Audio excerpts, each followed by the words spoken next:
Jabalpur Karamchand coffee house में पत्रकार वार्ता कर फरियादी ने अपने पर लगे सभी आरोपों का खंडन कर बताया कि राजनीतिक रसूखदारों के कहने पर जबरन मिथ्या भ्रमक आरोप लगाकर संपत्ति पर कुदृष्टि रखे हैं। दबंग सूदखोर। आज जबलपुर में सूदखोरों के प्रताड़ना से कई लोगों द्वारा आत्महत्या कर ली जाती है, जिसको लेकर जिला प्रशासन द्वारा सूदखोरों पर कड़ी कार्यवाही का अभियान भी चलाया गया था, लेकिन सूदखोरों आज भी लोगों को ब्याज पर पैसा देकर प्रताड़ित कर रहे हैं। ऐसा ही गंभीर आरोप रांची निवासी बिल्डर रंजीत चौधरी ने पत्रकार वार्ता में सूदखोर अनिल गुप्ता के ऊपर प्रताड़ित करने का आरोप लगाया। रंजीत चौधरी का कहना है कि अनिल गुप्ता से कुल 7 लाख रुपए ब्याज पर लिए थे। इस दौरान पनागर स्थित जमीन के दस्तावेज अनिल गुप्ता के पास गिरवी में रखे गए थे। वहीं सूदखोर को 21,70,000 चेक और नकद रुपए देकर वापस कर दिए गए, जिसके बाद भी जमीन के कागज अनिल गुप्ता के द्वारा वापस नहीं किए जा रहे हैं, जिसको लेकर एसपी कलेक्टर को शिकायत करने के साथ पनागर थाने और अनुसूचित जाति थाने में मामला दर्ज करवाया गया था। वहीं अब अनिल गुप्ता ने रांची थाने में 420 का मामला दर्ज कराकर एफआईआर को वापस लेने का दबाव बना रहा है।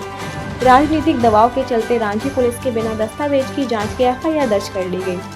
लिखित दस्तावेज में सभी प्रकार की जानकारी होने पर भी रांची थाना प्रभारी द्वारा एक तरफा कार्यवाही की जा रही है, जिसकी जांच करने की मांग एसपी से की गई है, जिससे न्याय मिल सके। बाइट रंजीत चौधरी शिकायतकर्ता। अनिल गुप्ता जो रांची का सूदखोर है, इससे कुछ समय पहले मैंने 2 लाख और 5 लाख रुपए उधार लिए थे। उसकी अवज में मैंने उसको 21,70,000 दे चुका, चेक के थ्रू माध्यम से, कैश माध्यम से। अब इसने ज़मीन जो हमारी गारंटी स्वरूप रखा था, जो मैं पिछले 2 माह से लगातार मीडिया के सामने लगातार सबको बताते आ रहा है, एसपी साहब के यहाँ गया, एसपी साहब के यहाँ रांची गया, हर जगह गया और ये सच्चाई बताया कि सर ये निरस्तीकरण मेरे पास दस्तावेज हैं, ये दस्तावेज को दुरुपयोग करते हुए और मेरे से पैसों की और मांग कर रहा है। इसने कुछ समय पहले मारपीटी की। मैं थाना आजाद गया, थाना आजाद ने इसके ऊपर ST/ST एक्ट का मामला कायम किया। उसके बाद ये बराबर फिर नहीं माना, उसके बाद ये दबाव बराबर देता रहा। उसके बाद हमने जब इससे प्रताड़ित हो गए तो मैंने थाना पनागर में जाके इसकी FIR की, जिसमें पनागर थाने ने सूदखोरी का मामला इस पर कायम किया।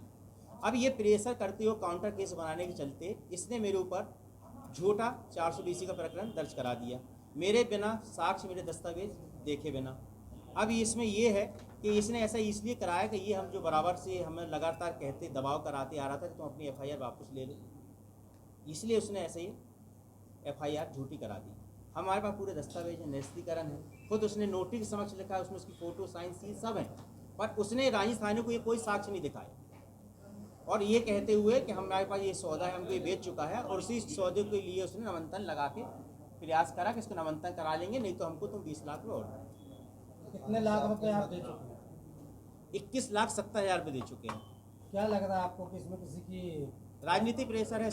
इस राजनीति से हुआ क्योंकि हमारे जब दस्तावेज नहीं देखे गए तो उसमें राजनीति मानेंगे, राजनीति प्रेशर है, इसलिए तो FIR हुई है उसमें। अब FIR में ये लिख रहा है वो कि टोटल हमको 6,90,000 रुपये ज़मीन का वापस हुआ है। हमारे ऑन रिकॉर्ड 21,70,000 रुपये हमें उसको ऑन पेपर बैंक स्टेटमेंट द्वारा दिए गए। इसके लिए क्या चाहते हैं? हम चाहते हैं कि इसकी निष्पक्ष जाँच हो, इसकी जाँच गंभीरता से होनी चाहिए, हमारे दस्तावेज देखे जाएँ। जो हमारे पास दस्तावेज देखे मैंने FIR हो रही है वो किस आधार पर हो रही है, मतलब ऐसा क्या प्रेशर है जो FIR हो गई हमारे पे? नाम बताया। रंजीत चौधरी।